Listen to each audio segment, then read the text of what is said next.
ভাই মজা আ গেয়া। সেদিনকে ওই অশিক্ষিত ভাইপো বেশ লাফিয়ে ঝাঁপিয়ে নৃত্য করে করে বলছিল কমিশনের গালে নাকি গালে থাপ্পড় মেরেছে সুপ্রিম কোর্টে, এবং এই থাপ্পড়টা আগামী নির্বাচনে বিজেপির দিকে, বিরোধীদের দিকে তারা মেরে দেবে।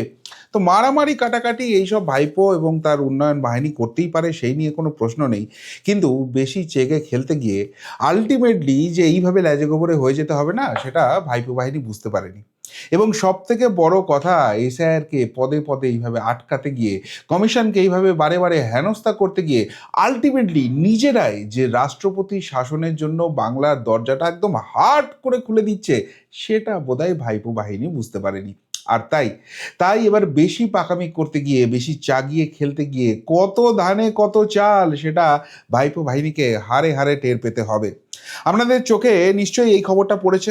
সুপ্রিম কোর্টের নির্দেশের জেরে এসআইআর শুনানির সময়সীমা বৃদ্ধির ভাবনা কমিশনের, পিছিয়ে যেতে পারে চূড়ান্ত তালিকা প্রকাশ। আসলে ছকটা ছিল এক, আর উল্টে গেছে পুরোপুরি 180 ডিগ্রি। কিভাবে হয়েছে?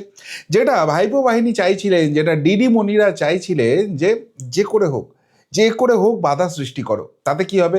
কমিশনের কাঁধে চাপ পড়ে যাবে, তাদের হাতে সময়টা কমে আসবে, এবং তারা হুড়ো করে তখন এই অবৈধ যে বাংলাদেশি রোহিঙ্গাগুলো ঢুকে আছে, যেগুলো এই ভোটার তালিকায় থাকার কথা নয়, সেগুলোকে রাখতে তারা বাধ্য হবে। এই এই সময়ের খেলাটা, এই চাপের খেলাটা তারা খেলতে গিয়েছিল। কিন্তু তারা বুঝতে পারেনি কমিশন পাল্টা খেলে দেবে। কমিশন বলছে, ভাই আমাদের কোনো চাপ নেই, এই রাজ্যে যেভাবে এসআইআর চলছে তাতে বুঝতে পারছি পদে পদে বাধা আসছে, এবং আগামী দিনে আরও বৃহত্তর প্রবলেম হবে। সুতরাং এই পুলিশ, এই প্রশাসনের ক্ষমতা নেই যতক্ষণ দিদিমণি ওই চেয়ারটায় বসে আছে, ততক্ষণ কোনো রকম কমিশনকে হেল্প করতে পারে। তাই এক কাজ করো, এরা তো এই ব্যাপারটাকে ঘেঁটে দিতে চাইছে, ডিলে করো। ডিলে করে একদম এমন জায়গায় চলে এসো যেখানে অটোমেটিক্যালি এই রাজ্যে রাষ্ট্রপতি শাসন জারি হয়ে যাবে, প্রশাসন, পুলিশ সমস্ত কিছু চলে যাবে সেন্ট্রালের হাতে, এবং সেই অবস্থায় পুরো সাপোর্টটা পাও এবং সুষ্ঠুভাবে এসআইআরটা কমপ্লিট করো। কোনো তাড়াহুড়ো করার দরকার নেই। এইভাবে যে কমিশন খেলতে শুরু করবে, এটা ভাবতে পারেনি। এবার কেন এই ডিলেটা হবে বলে মনে করা হচ্ছে, কেন মনে করা হচ্ছে যে সমস্ত কিছু পিছিয়ে যাবে, তার কারণগুলো এক এক করে আপনারা যদি দেখেন তাহলেই বুঝতে পারবেন। এখানে 10খানা পয়েন্ট আছে, পরপর আমি পড়ছি, এবং প্রত্যেকটা পয়েন্টে কিভাবে ডিলে হতে চলেছে সেই জায়গাটা ক্লিয়ার হয়ে যাবে। দেখুন, তথ্যগত অসঙ্গতি অর্থাৎ লজিক্যাল ডিসক্রিপেন্সি সংক্রান্ত তালিকা প্রকাশ করতে হবে। গ্রামের ক্ষেত্রে পঞ্চায়েত ভবন, ব্লক অফিসে, এবং শহরাঞ্চলের ক্ষেত্রে ওয়ার্ড অফিসগুলোতে এই তালিকা প্রকাশ করতে হবে। এমনভাবে প্রদর্শন করতে হবে যাতে সাধারণ মানুষ দেখতে পান। এখন দেখুন, যাদেরকে নোটিশ পাঠানো হচ্ছে তাদের তালিকা টাঙানো কমিশনের পক্ষে এমন কোনো বড় ব্যাপার নয়। কিন্তু কমিশন এই জায়গাটায় কেন যাচ্ছিল না, তার কারণ হচ্ছে এই এসআইআরটা তো একটা বড় প্রক্রিয়া। এই নোটিশ দেওয়া, তাদেরকে হিয়ারিংয়ে নিয়ে আসা, সেগুলোকে ম্যাপিং করানো, সমস্ত কিছু একটা দীর্ঘ প্রসেসের ব্যাপার, এবং সেটা কিন্তু টাইম টেকিং হচ্ছিল।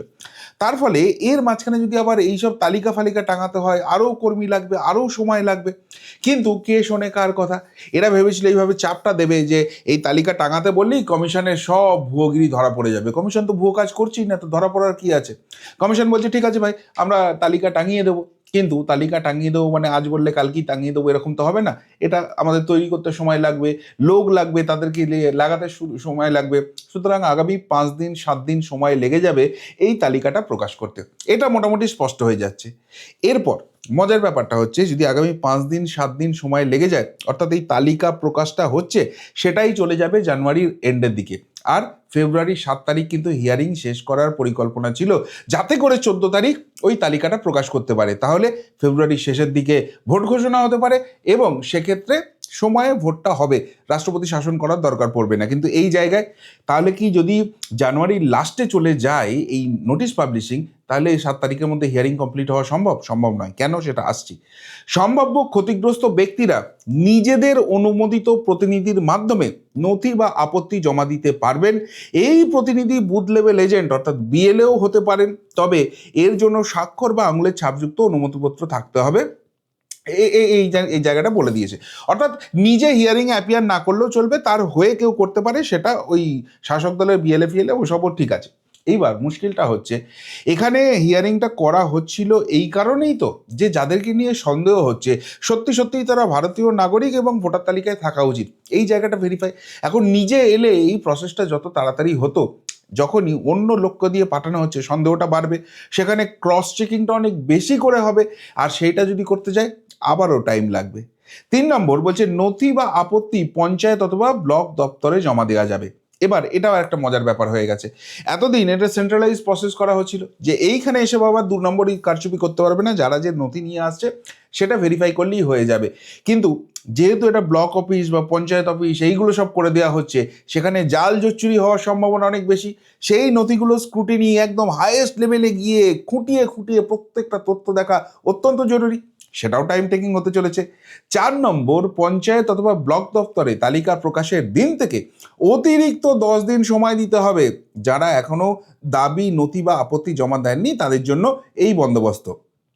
অর্থাৎ অর্থাৎ এখানে যেটা দেখা যাচ্ছে, যদি জানুয়ারির এন্ডে ওই 27, 28, 30 তারিখ করে নোটিশটা টাঙিয়ে দেওয়া যেতে পারে, তালিকাগুলো টাঙিয়ে দেওয়া যেতে পারে, তাহলে তারপর যদি 10 দিন সময় দেওয়া হয়, অতিরিক্ত 10 দিন দেওয়া হয়, তাহলেই তো ফেব্রুয়ারির 10, 12 তারিখ হয়ে যাচ্ছে সেখানে। তাহলে ফেব্রুয়ারির 10, 12 তারিখে যদি এই জায়গাটা চলে আসে, তখন হিয়ারিংটা কি করে 7 তারিখের মধ্যে কমপ্লিট হবে? নির্বাচন কমিশন ও রাজ্য নির্বাচন কমিশনকে পর্যাপ্ত কর্মী নিয়োগ করতে হবে যাতে পঞ্চায়েত ও ব্লক দপ্তরের নথি গ্রহণ ও শুনানির কাজ সুষ্ঠুভাবে করা যায়। বেশ, কিন্তু তাদের হাতে তো নিজস্ব কোনো কর্মী নেই, আবার রাজ্য সরকারকে জানাতে হবে। আর রাজ্য সরকার এই জায়গায় কাকে পাঠাচ্ছে না পাঠাচ্ছে, তারা সত্যি সত্যিই রাজ্য সরকারি কর্মচারী কিনা, কন্ট্রাকচুয়াল স্টাফ কিনা, বা কোনো এই প্যাকের কর্মী কিনা, এইগুলো বোঝার কোনো জায়গা নেই। ফলে এরা যে হিয়ারিংটা করবে, এরা যে নথিগুলো জমা নেবে, সেই হিয়ারিং প্রসেসের ভিডিওটা ভালো করে দেখতে হবে, ওই ওয়েবকাস্টিংটা দেখতে হবে, এদের নথিগুলোকে ভালো করে চেক করতে হবে। কেননা এদের উপর কোনো ভরসা নেই, জাল জুচ্চুরি হওয়ার সম্ভাবনা রয়েছে। তাহলে কি হবে? তাহলে আলটিমেটলি আরও টাইমটা বাড়ছে। এইবার আরও যে 5টা পয়েন্ট রয়েছে দেখুন। প্রয়োজনীয় কর্মী ও নিরাপত্তা বাহিনী মোতায়েন নিয়ে কমিশন এবং রাজ্যের জারি নির্দেশ যথাযথভাবে পালন করতে হবে প্রত্যেক জেলা শাসককে। আরে মহামান্য সুপ্রিম কোর্ট বলে দিল, আর এটা এমনি বাংলায় কুলুকুলু ফুলুফুলু হয়ে গেল। কিভাবে এখন অবধি এসআইআরটা হচ্ছে, কিভাবে বাধা সৃষ্টি করা হচ্ছে, কিভাবে হাঙ্গামা হচ্ছে, কেউ জানে না। ফলে এই জায়গাটায় একটা থাকছে কনফিউশনের জায়গা। এই প্রক্রিয়ায় যাতে কোনো আইন শৃঙ্খলার সমস্যা না হয় তা দেখতে হবে রাজ্য পুলিশের ডিজি, প্রতিটি জেলার পুলিশ সুপার এবং জেলা শাসককে। সম্পূর্ণ প্রক্রিয়া যাতে নির্বিঘ্নে হয় তা নিশ্চিত করতে হবে।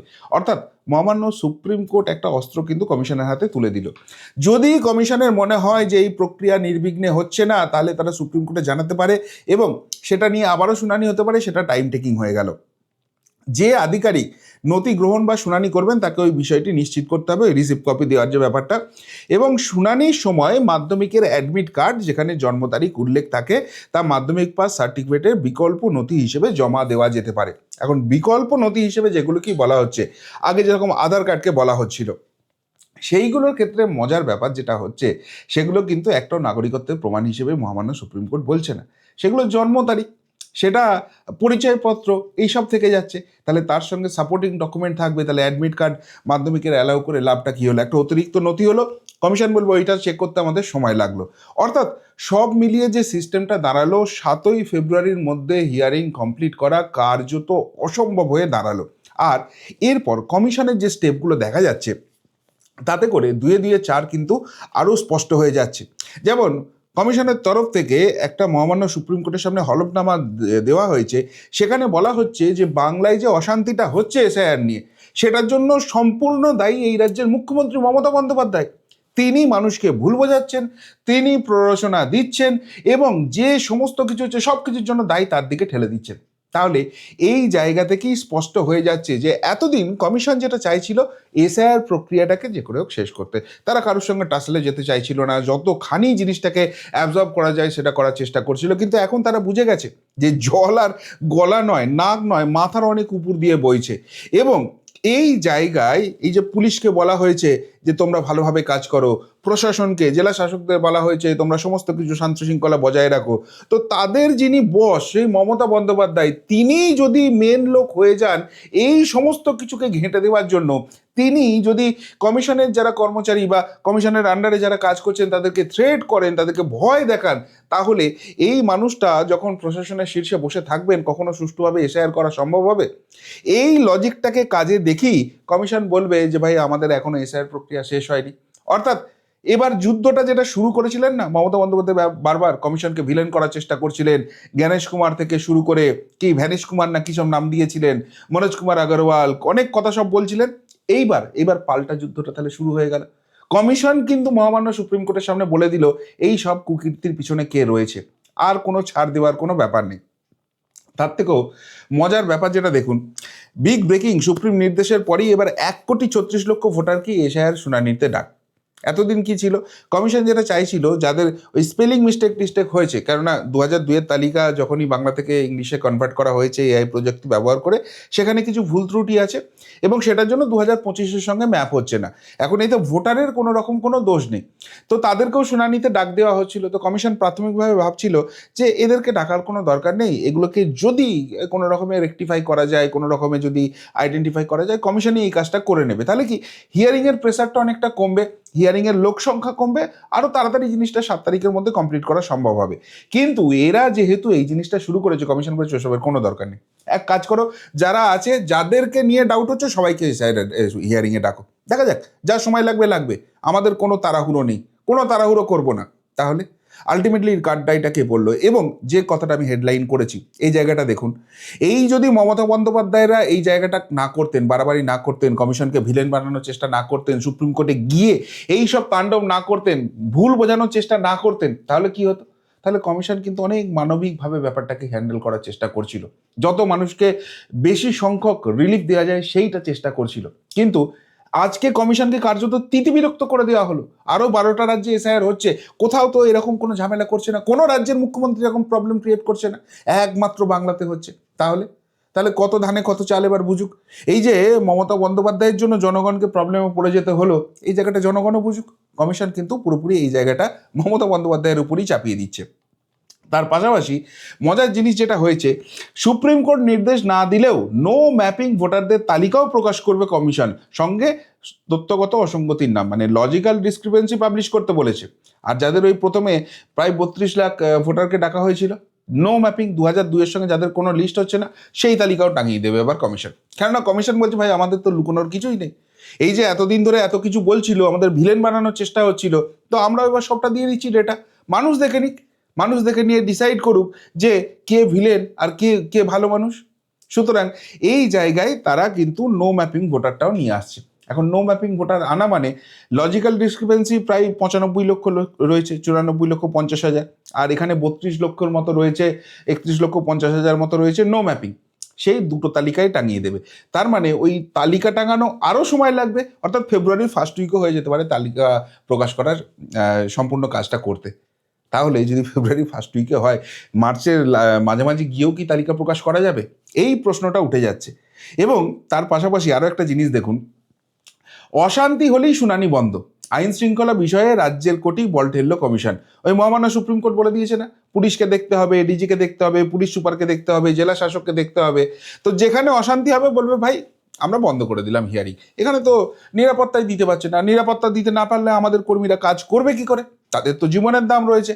আর যেহেতু এখানে হিয়ারিং করা যাচ্ছে না, অর্থাৎ আমার হিয়ারিং কমপ্লিট হচ্ছে না, তাই আমি এখন তালিকা প্রকাশ করতে পারছি না। তালিকা প্রকাশ করতে পারছি না মানে স্বচ্ছ তালিকা আমি তৈরি করতে পারিনি, মানে ভোটের জন্য এখন আমরা তৈরি নই। যতক্ষণ না স্বচ্ছ ভোটার তালিকা হচ্ছে ততক্ষণ পশ্চিমবঙ্গে ভোট হবে না, চলুক না, কতদিন টানতে পারো তোমরা টানো। এত কিছু করছো তো, এবার দেখো কত ধানে কত চাল। এবং সব থেকে গুরুত্বপূর্ণ যে কাজটা কমিশন করেছে এবার, সেটা হচ্ছে এসআইআর এর শুনানিতে নিষ্পত্তি হওয়া নথিতেও নজর। রাজ্য নিয়োগ করা হলো আরও 16 জন বিশেষ পর্যবেক্ষক। এই যে হিয়ারিং প্রসেসটা শুরু হয়েছে ডিসেম্বরের লাস্ট থেকে, প্রায় 1 মাসের কাছাকাছি, 3 সপ্তাহের উপর হয়ে গেছে, সেখানে অনেক হিয়ারিং কিন্তু নিষ্পত্তি হয়ে গেছে। কিন্তু এরা এত বাড়াবাড়ি করছে, এবার কমিশনের সন্দেহ হচ্ছে যাদের নিষ্পত্তি করে দিয়েছি সত্যিই সেগুলো নিষ্পত্তি করার মতো আছে তো, সেগুলোর মধ্যে কোনো 2 নম্বরই ঢুকে যায়নি তো, সেখানে যে নথিগুলো দেওয়া হয়েছে সেগুলো সম্পূর্ণ সঠিক তো, এগুলো জাল জচ্চুরি কিছু হয়নি তো, আরেকবার চেক করে নাও। আরও 16 জন পর্যবেক্ষককে দিয়ে দিয়েছে। অর্থাৎ সব মিলিয়ে এই যে লিস্ট টাঙাতে বলেছে, এটা করতে করতেই ফেব্রুয়ারি ফার্স্ট উইক হয়ে যাবে। তারপর সেখানে যে পঞ্চায়েত অফিস, ব্লক অফিস, এই সব জায়গায় হবে, সেই যে হিয়ারিংটা হবে, সেই যে নথিগুলো নেওয়া হবে, সেটা প্রপার হয়েছে কি হয়নি, এটা কমিশন সন্তুষ্ট হতে পারছে না। কেননা প্রচুর লোককে করে দিতে হচ্ছে, সেখানে কে বেনজল ঢুকে যাচ্ছে, কে কী করছে, সেটা এবার যদি ভুল বেরিয়ে যায় কমিশনের ঘাড়ে দোষ পড়বে। ফলে ফাইনালি সেগুলো হিয়ারিং হয়ে যাওয়ার পরও কমিশনের তরফ থেকে খুঁটিয়ে খুঁটিয়ে প্রত্যেকটা জিনিসকে ডবল চেক করে দেখতে হবে। সেটা তো আলটিমেটলি অল্প কর্মী আছে, সেইখানে তো সময় লেগেই যাবে। তাই সব মিলিয়ে যে জায়গাটা আলটিমেটলি দাঁড়িয়ে গেল, সেটা হচ্ছে বেশি চালিয়ে খেলতে গিয়ে না একদম ল্যাজে গোবরে হয়ে গেল। ওই ভাইপো চেঁচাচ্ছিল, অশিক্ষিত ভাইপো, দু গালে থাপ্পড় মেরেছি। তো পুরো জিনিসটা শোনার পর আপনার মনে হচ্ছে যে দু গালে থাপ্পড় মারতে পেরেছে, নাকি ওই সুপ্রিম কোর্টে কাঁদতে কাঁদতে গিয়েছিল, হাতে লেমন জুস ধরিয়ে দিয়েছে, আর উল্টে মহামান্য সুপ্রিম কোর্ট কমিশনের হাতটা শক্ত করে দিয়েছে। আর যে মুহূর্তে সেই হাতটা শক্ত হয়ে গেছে এবং কমিশন বুঝে গেছে যে এরা চূড়ান্ত পর্যায়ের বেয়াদবিটা করছে, সুতরাং এবার এবার এদেরকে কত থানে কত চাল বোঝাতে হবে। আর সব থেকে কমিশনের সুবিধার জায়গাটা হচ্ছে যে এখন এরা পদে পদে বাধা দিচ্ছে, কিন্তু যে মুহূর্তে এদের হাত থেকে ক্ষমতা চলে যাবে, এই বাধা দেওয়াটা বন্ধ হয়ে যাবে। অনেক সুষ্ঠুভাবে কমিশন কাজটা করতে পারবে, অনেক শান্তিতে কাজ করতে পারবে এবং নিশ্ছিদ্র স্বচ্ছ ভোটার তালিকা তারা তৈরি করতে পারবে। সুতরাং কমিশনের কোনো তাড়াহুড়ো নেই, কমিশন সময় নিয়েই কাজটা করবে। এরা তাড়াহুড়ো করতে গিয়ে ডুবেছে, এখন হাত কামড়াচ্ছে। উল্টো দিকে বিজেপি তারাও কিন্তু মনে মনে খুশি হচ্ছে, কেননা এক, কমিশন টাইম নিলেও স্বচ্ছ ভোটার তালিকা তারা পাবে, বেনো জলগুলো পেরিয়ে যাবে, রোহিঙ্গা বাংলাদেশিগুলো বেরিয়ে যাবে, তাদের পজিটিভ পয়েন্ট। দুই, এইসব করতে গিয়ে আলটিমেটলি নিজেরাই ঘেঁটে ঘ করে রাষ্ট্রপতি শাসন করে দিচ্ছে বা কেন্দ্রীয় হস্তক্ষেপ করে দিচ্ছে। অর্থাৎ তারপরে যখন নির্বাচনটা হবে, এদের হাতে তো ক্ষমতা থাকবে না, এদের হাতে তো পুলিশ প্রশাসন থাকবে না। তাহলে তাহলে কিন্তু সেন্ট্রাল ইলেকশন কমিশনের যেরকম চাইবে সেই অনুযায়ী কিন্তু তারা নির্বাচনটাকে করাতে পারবে। অর্থাৎ নির্বাচন এবং গণনাও কিন্তু শান্তিপূর্ণ হবে, সেখানেও কিন্তু মাতব্বরি করার জায়গা থাকবে না। তাই সব মিলিয়ে আলটিমেটলি কার কপালটা পুড়লো, কার গালে থাপ্পড়টা পড়লো, উত্তরটা অবশ্যই কমেন্ট বক্সে কমেন্ট করে জানাবেন। এখনকার মতো এখানেই শেষ করলাম, ফেরত আসছি নতুন প্রতিবেদন নিয়ে খুব তাড়াতাড়ি। ভালো থাকবেন, সাথে থাকবেন, পাশে থাকবেন। নমস্কার।